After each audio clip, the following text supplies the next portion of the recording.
안녕하세요. 설타파입니다. 오늘 이야기도 시어머니 이야기네요. 들어볼게요. 명절은 언제나 그랬다.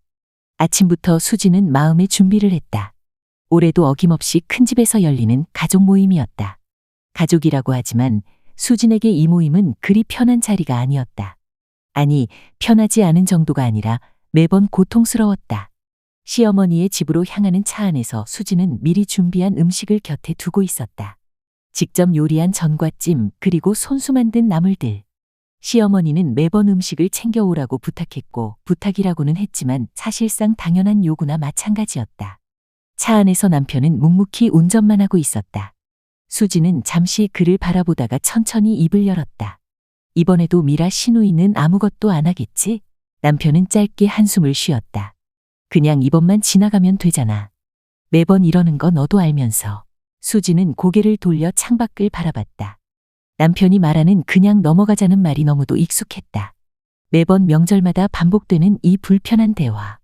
시누이는 여전히 손 하나 까딱하지 않고 모든 일을 그녀에게 떠넘길 것이고, 시어머니는 그걸 지극히 당연하게 여길 것이다. 그리고 남편은 그 불편한 상황을 해결하기보다는 그저 눈을 감고 지나가기를 바랄 것이다. 차가 시어머니의 집 앞에 도착했을 때 수지는 마음속으로 깊은 숨을 들이쉬었다. 또다시 반복될 그 지긋지긋한 명절이 시작됐다. 시어머니 집에 도착하자마자 수지는 곧바로 주방으로 향했다. 시어머니는 바삐 음식을 준비하는 중이었지만 그 눈길은 수진을 향해 있었다. 며느라, 와서 이거 좀 도와줘. 손이 너무 부족해.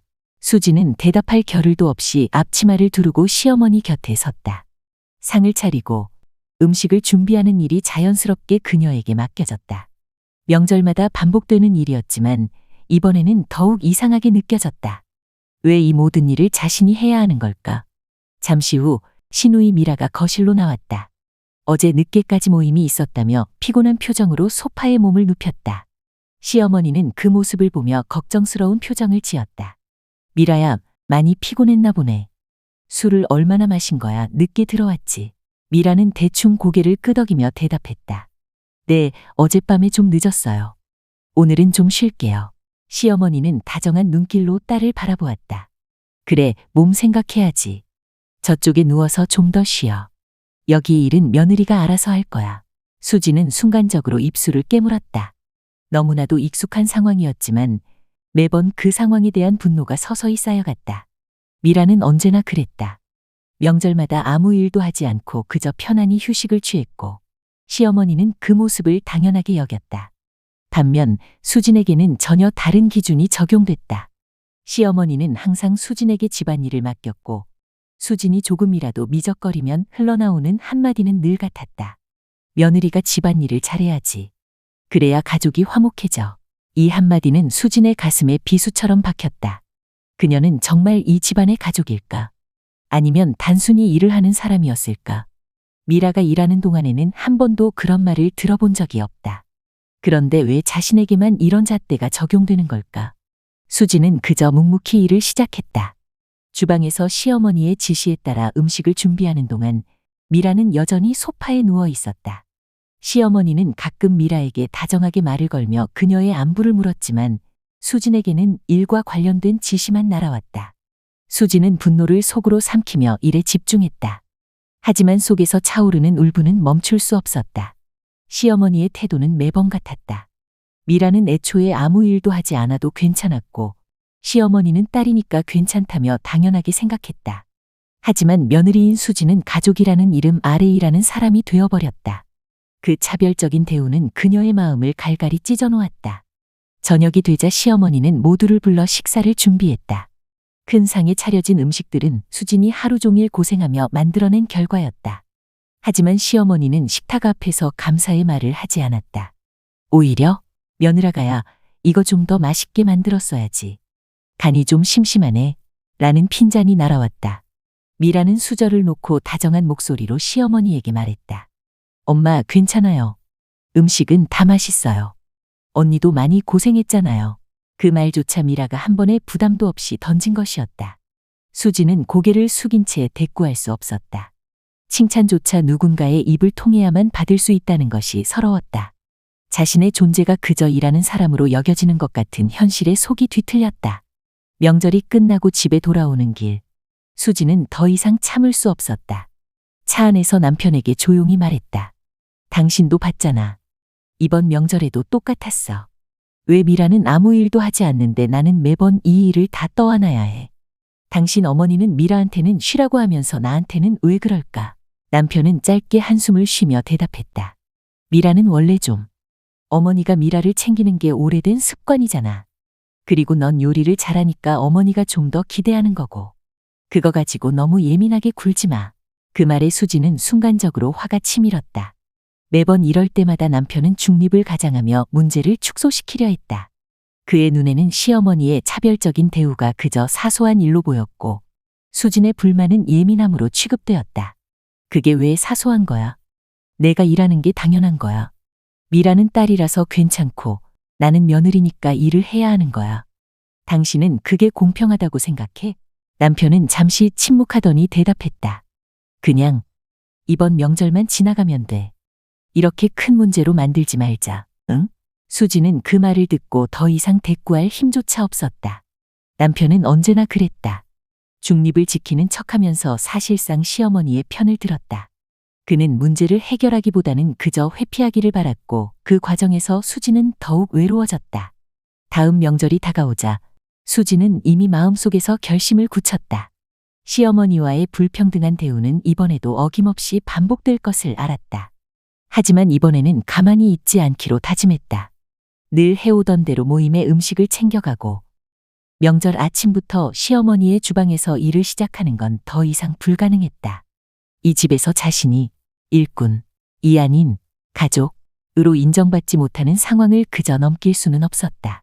시어머니의 집에 도착한 수지는 일부러 주방에 가지 않았다. 시어머니가 여느 때처럼 주방에서 분주하게 움직이며 음식 준비를 하고 있었지만 수지는 거실에서 느긋하게 몸을 기대고 TV를 켰다. 소파에 앉아있는 시누이 미라의 옆자리에 앉아 수지는 텔레비전 소리에 귀를 기울였다. 그 모습을 본 시어머니는 어리둥절한 표정으로 주방에서 나와 수진을 향해 물었다. 며느라, 왜 안 와서 도와? 지금 일이 얼마나 많은데. 그 순간 수지는 고개를 돌렸다. 시어머니를 마주한 그녀의 눈빛은 흔들리지 않았다. 이번만큼은 말할 수 있었다. 그동안 묵혀왔던 마음속 깊이 쌓였던 불만과 고통을. 어머니, 저도 오늘은 좀 쉬고 싶어요. 미라랑 같이 여기 앉아서 TV 보고 있을게요. 그 말에 시어머니는 당혹스러워졌다. 미라가 눈을 동그랗게 뜨고 수진을 쳐다보았다. 시어머니는 다소 황당한 표정을 지으며 주방으로 향했다가 다시 돌아섰다. 그녀의 목소리가 조금 더 높아졌다. 며느리가 명절에 손님 대접하는 건 당연한 거잖아. 미라는 일하느라 힘들잖니. 너는 밖에서 일하는 것도 아니고 그 정도는 도와야 하는 거 아니니. 시어머니의 말에 그동안 참아왔던 감정이 폭발했다. 수지는 깊은 숨을 들이마시고 단호한 목소리로 답했다. 왜 미라는 쉬어도 괜찮고 저는 일하는 게 당연한 거예요? 어머니, 저도 똑같이 명절을 즐기고 싶어요. 똑같이 가족으로 인정받고 싶다고요. 매번 명절 때마다 제가 모든 일을 해야 한다는 건 너무 불공평해요. 수진의 목소리는 평소와 달랐다. 담담하지만 강단이 있었다. 시어머니는 잠시 입을 다물었다가 곧 분노에 찬 얼굴로 대답했다. 너 그게 무슨 말버릇이야. 며느리가 명절 때 집안일을 돕는 건 당연한 거 아니니. 이 집안의 며느리로서 내 역할을 해야지. 미라는 어렸을 때부터 내가 챙겨줬고. 그럼 전요? 저는 왜 가족으로 안 챙겨주시죠? 미라는 딸이니까 그렇다고 치죠. 저는 며느리니까 안 되는 건가요? 매번 저한테만 일이 주어지고 미라는 아무 일도 하지 않아도 되는 게 당연한 건가요? 어머니는 저를 가족으로 생각하지 않는 거죠. 수지는 더 이상 참지 않았다. 그녀는 주방에서 음식을 하느라 고단했던 손과 마음 그리고 그동안 말하지 못했던 서러움을 드디어 터뜨렸다. 목소리는 떨렸지만 마음은 차분해졌다. 더 이상 이런 대우를 참을 이유가 없었다. 그날 저녁 남편과 단둘이 있을 때 수지는 조용히 입을 열었다. 모든 것이 무너질 것만 같았지만 그녀는 이 문제를 더 이상 방치할 수 없었다. 당신은 오늘 봤잖아. 어머니가 나한테 어떻게 대하는지. 미라는 아무 일도 하지 않는데 왜 나한테만 집안일을 다 시키는지 말이야. 난 그게 너무 서러워. 남편은 한숨을 쉬며 다소 피곤한 표정으로 대답했다. 아니, 그냥 명절이고 다들 그렇게 하는 거잖아. 어머니가 일부러 너를 힘들게 하려고 그러는 건 아닐 거야. 수지는 남편의 그 말이 더 이상 참을 수 없었다. 그의 무책임함, 상황을 회피하려는 태도가 너무도 지긋지긋했다. 수지는 차분하게 말했지만 그 속에는 깊은 결단이 담겨 있었다. 난 이 집에서 항상 며느리로서만 있어야 해. 나도 당신이랑 똑같이 이 집안의 가족이 되고 싶어. 근데 그게 안 돼. 어머니는 내가 일하는 걸 당연하게 생각하고 당신은 그걸 계속 묵인해왔어. 더 이상 이 상황을 참을 수 없어. 오늘 어머니한테 처음으로 내 입장을 말했어. 근데 당신도 똑같이 나를 외면할 거면 우리 관계도 이제 끝이야.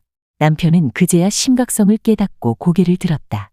하지만 수진의 눈에는 더 이상 희망이 없었다. 남편은 지금껏 시어머니의 편을 들면서 문제를 외면해왔고 이젠 그 선택이 자신들의 관계에 어떤 영향을 미칠지 깨닫지 못하고 있었다. 수지는 그를 바라보며 마지막으로 말했다. 이번이 마지막이야. 당신이 어머니와 나 사이에서 중립을 지킨다는 핑계로 그냥 넘어간다면 난 더 이상 당신 곁에 있을 수 없어. 남편은 그제야 깊은 고민에 빠졌지만 수지는 이미 마음속에서 결단을 내렸다. 그는 여전히 시어머니와 며느리 사이에서 갈등하는 대신 그저 피하려고만 했다. 수지는 그날 밤 혼자서 깊은 잠에 들었고 앞으로 어떻게 해야 할지 고민했다. 며칠 뒤 수지는 짐을 싸서 친정으로 향했다. 그녀는 더 이상 남편에게 기대지 않기로 결심했다. 남편의 태도는 변하지 않았고 시어머니의 차별은 계속될 것이 분명했다. 이제 수진에게 필요한 건 스스로의 삶을 찾아가는 것이었다.